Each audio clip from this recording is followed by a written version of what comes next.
Surprise, surprise, I'm a middle child. If you couldn't tell that I'm a middle child, why do you think I post videos of myself on the internet? It's because I need love and affection from strangers to make up for the fact that I wasn't loved enough as a child. Being a middle child, there are some things that you hear. Oh, Caleb, we love all our children equally. Oh, Caleb, you're not treated as the middle. Everyone's all the same. I heard all these things from my parents, mainly my mom. My dad, he knew not to give in to this delusion. He didn't even tell me, oh, I love all my children equally. Actually, I don't even remember if my dad ever told me if he loved us. Anyways, this isn't a therapy session, at least not yet, maybe in the next video.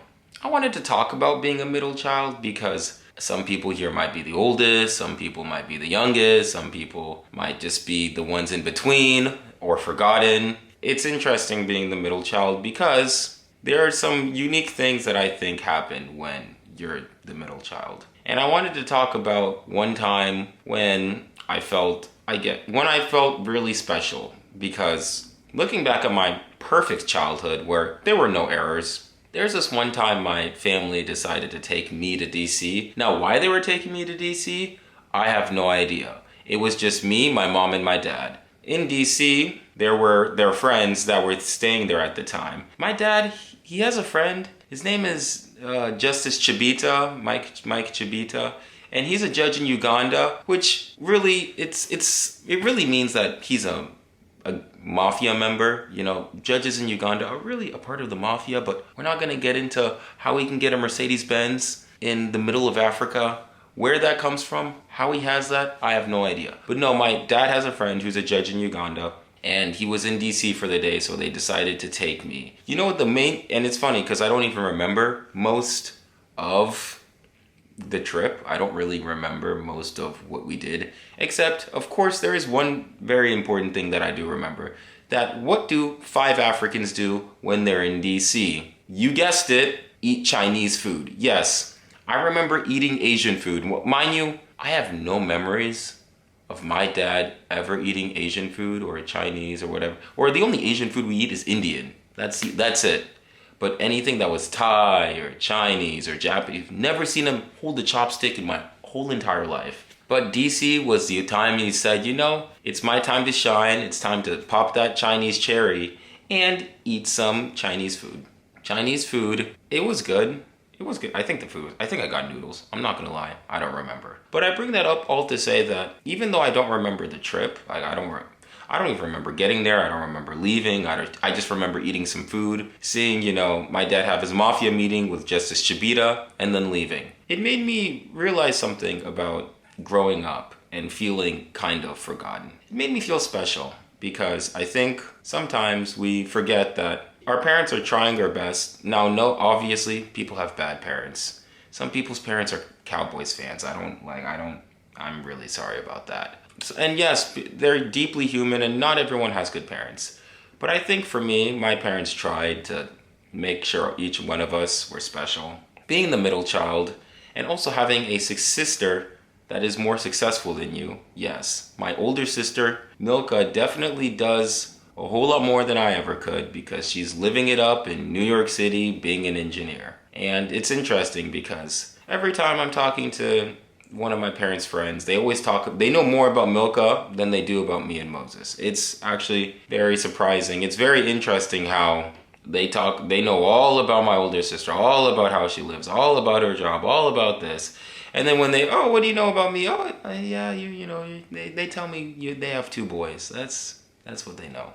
It's interesting being in the middle because you're the oldest sibling is supposed to be the leader, and then the youngest can kind of, I'm not gonna lie, can get away with burning down the house, and if anything, they'll get a pony for Christmas. I don't know how that works, but that's what it means being the youngest. But being in the middle, it's kind of like you were the youngest at one point, and then your parents just couldn't help themselves and just had to keep banging out their babies because what else is there to do in marriage?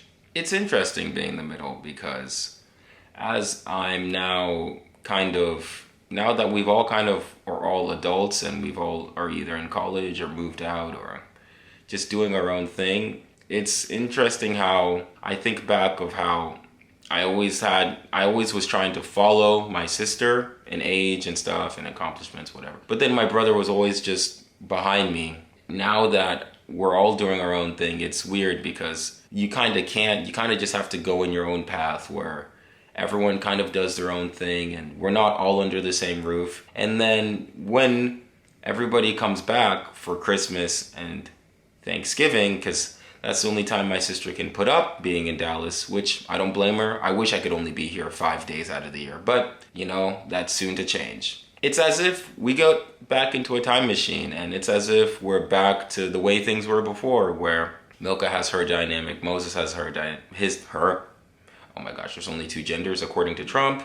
So yes, his dynamic. Don't want to get canceled or have the feds pull up on me. I am in Dallas, so we all know that feds are coming. It is interesting how even though everyone's grown up, but when all the siblings are back together, it's as if I'm back to feeling invisible. But even though I feel that way, I know that it's not really what's going on. Yeah, maybe I was kind of overthinking things growing up. And I say this to say that it's weird because I think that when it comes to birth order, because I had no choice in this. I had no say. I had no say that Melka came out first, Moses came out. Like, nobody asked for my opinions. I don't know why, but they did not ask for my opinions. And it's interesting because now that everyone is older and everyone is this and we're all trying to figure out these new dynamics, it's always interesting, these remnants that I have from growing up.